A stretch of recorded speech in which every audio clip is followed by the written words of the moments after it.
So, hello mga boss. So, natay ayuhon nga grass cutter. Nakalugar may video-video karon kay wala pa, nalakaw pang customer. Ngisnak pa, nangisnak. So, maragay niya among time. Pagway kay customer. So, natay gayo nga grass cutter nga steel, original. FS 250. Ang daot na ni mga boss. Kuanra, diaphragm, primer pump. Kaya yung PC. So, ato dining pandaron. Daot ni siya mga boss tungod sa background niya. Background manggoda ni mga boss. Standby. Sulod sa tulo ka bulan, magamit ra siya og duha ka adlaw, tulo ka adlaw tapos standby na po dayon tag tulo ka bulan, duha ka bulan. So nadaot ang iyang repair kit sa atong karburador. So mo na inungdan. So advice na mo diya basta atong makina tag sara magamit. Pandarandaron lang jud. Monitor sa gasolina ug lain nagbaho. Ilisan ginagbago. Isa kasi man kasa kaduha. Or mas mayo i-maintain siging gamit. Kaya aron dili madaot atong repair kit sa karburador. Mo ni mga diaphragm, primer pump. So kay din na standby din yung hapit tuig. Kani nga grass cutter. So kani pod naputay MS nga 250 pod nga BB sensor original. So mao gyapon repair kit gyapon karburador.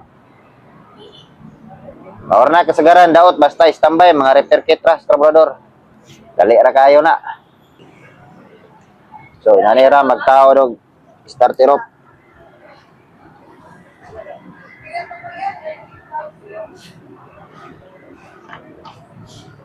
So ato na yung butangan og oil mga boss. Ayo tanawa og ikalawang na.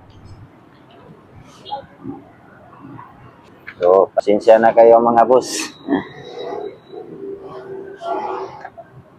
Minsan lang kami mag video-video.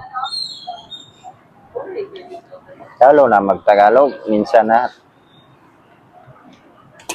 Gawa ng sobrang busy talaga.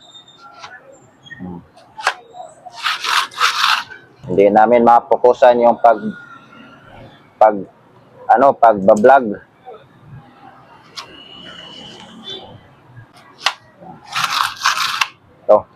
So, testingin na natin to pagkatapos ito ikabit. So, nagtagalog na tayo noon. Nagtagalog na tayo dyan. Bitaw, ito na ibalik mga boss. Yun ang testingan.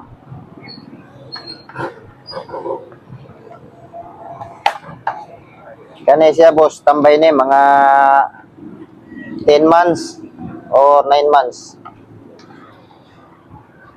Ano siya na standby.